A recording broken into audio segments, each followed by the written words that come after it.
अजय जी माफी चाहता हूं, इंतजार करना पड़ा आपको। अजय जी जी, आपने सुधांशु जी को भी सुना, भदौरिया साहब को भी सुना। मैं आपका पक्ष जानना चाहता हूं। What's your analysis Ajay ji?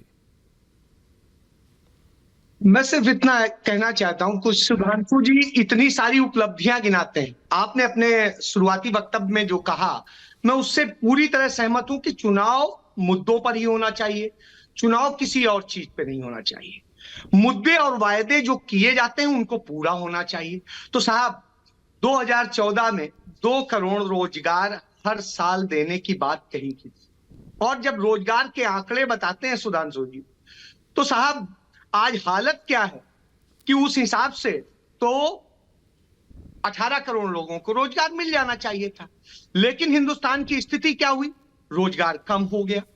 उसके बाद में जिस तरीके से शिक्षा के विस्तार, एम्स बनाने और सबकी स्पीड की बात करते हैं, तमाम दावे करते हैं, खुद हमारे प्रधानमंत्री जैसे गरिमामयी पद पर बैठा यदि शख्स कहे कि हमने ये एम्स बना दिया, और वो एम्स कहीं धरातल में हो नहीं, तो चिराग लेके खोजना पड़े दिन में, तो आप समझ सकते हैं कि क्या हालात।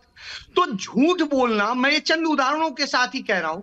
फिर रही बात वोट बैंक की, बात बताते हैं, तो साहब कांग्रेस पार्टी को 2009 में जो वोट मिला था लोकसभा में, 2019 में भी वही वोट मिला है।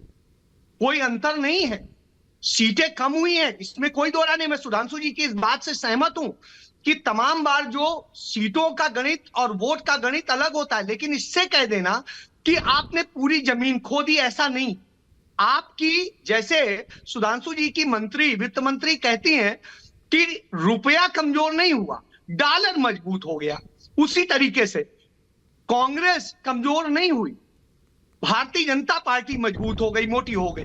तो साहब मोटी हो गई, कैसे हो गई, इस पर जाने की जरूरत है। इसके पीछे जो गणित है, जिस तरह कहा गया भ्रष्टाचार मुक्त भारत की बात, और स्थिति क्या हुई, जो भी देश भर के सारे भ्रष्टाचारी हैं, यदि वो भारतीय जनता पार्टी का पट्टा ओढ़ लेते हैं तो उस स्थिति में कोई समस्या नहीं होती और उन्हें ये सब कुछ मिल जाता है।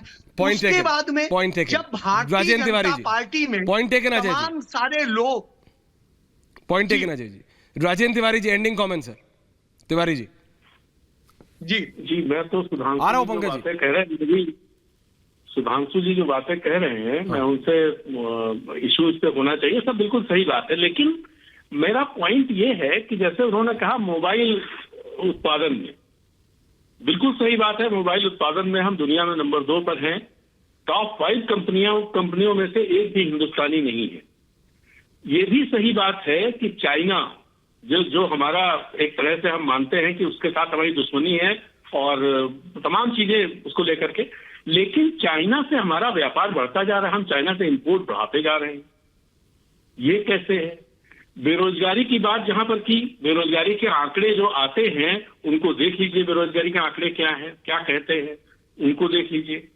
ऐसी ढेर सारी, जैसे अजय जी ने अभी कहा कि झूठ बोलने की बात, बहुत सारी इस तरह की बातें कही जाती हैं जो जमीन पर है ही नहीं और जिम्मेदार लोगों द्वारा कही जाती है। ओके, ये एक बड़ी दिक्कत है। पूर्णिया का मुझे याद है, हमारे गृह मंत्री जाकर के कहने लगे एयरपोर्ट शुरू हो गया, फ्लाइट शुरू हो गई बिहार में पूर्णिया, अभी कुछ है ही नहीं वहां पर।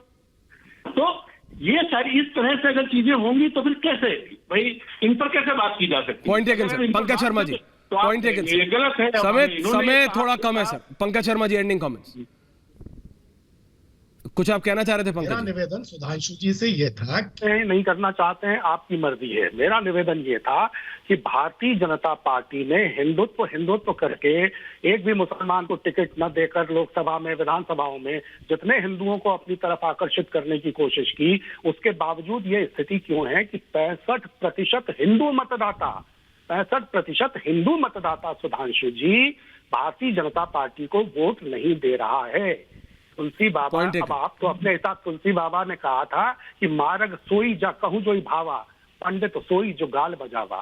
तो खाली उपलब्धियों का बखान करने से नहीं चलेगा। जाके नख अरु जटा बिसाला। अनुराग भदौरिया जी, अनुराग जी,